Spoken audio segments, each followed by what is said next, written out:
zola lai khoa ka fatri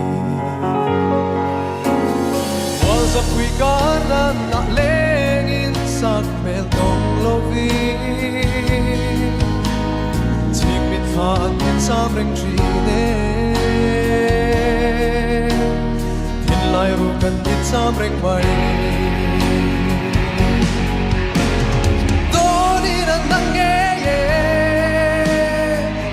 lung le ka tuar thiam lo sui lung a phang tri ne eng dang min chai san lu su o ngai swa i su le ngai eng dang ka to te lo sak vel tom na ka chuan na ta chang hian e ka lo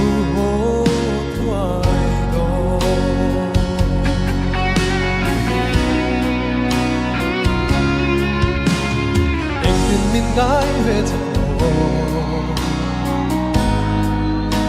ít hin lai ru ka cha về truy đều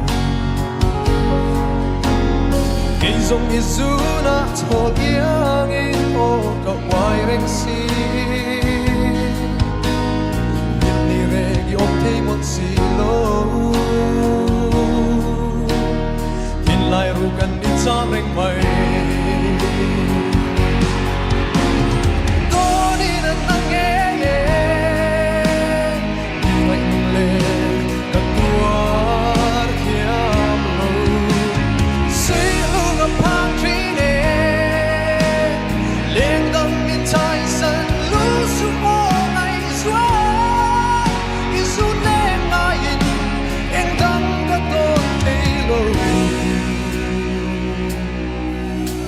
sắc vel tông na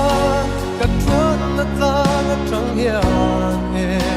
ka lo thuai do i to na bia tu ga lan song te ni lo la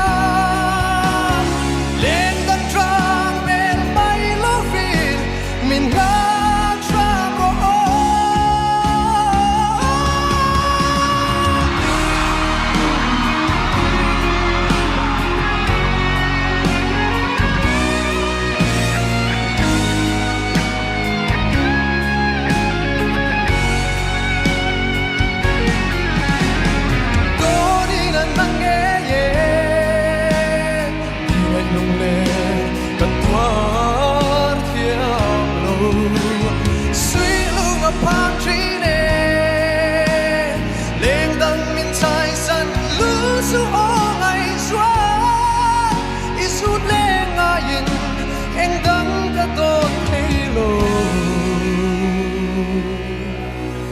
sắc vel tom na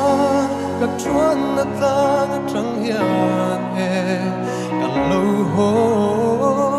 thuai do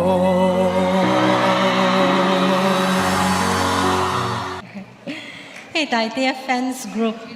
and Oma I don't enjoy home church ne member ka request min pesia a request ka ti lotin sa kangaya thir to ten minal sha thia mola enthusiast kan share sa kange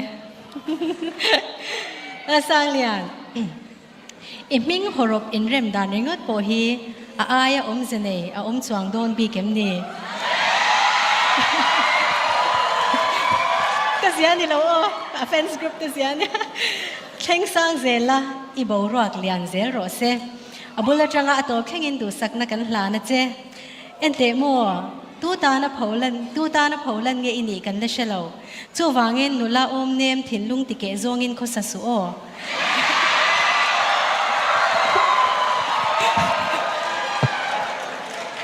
lai lo te ro nang chu veng mong nula kho har tan po a dam na tlakin nung zero moala pho turin pindana min bi ru pui lo la thom thu ru chu tlang zar ve su o meichia aya chong thei te la kan in thiar filim ngam la kan ti hle mishing in mangai na hla pathian thi mi in sakhian mangai na atiro pui bi ka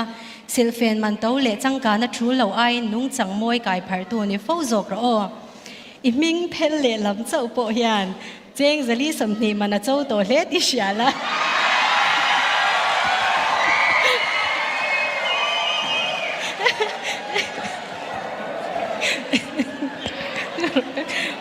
อีเมลค่ะอีตาอันนี้ช่วงจวนกันดูนะจะให้อดายตัวไงละวังแต่เทียแฟนส์กรุ๊ปจังอินจักจุงจึงอินกันรอนฟุยเจนี่ฮีดิ้งลามีหอยนเวลามจังปุยนี่เมลจ้าตบนานอิมิดมูลกันปวดเอร์จากกันตีนี่จ้ะ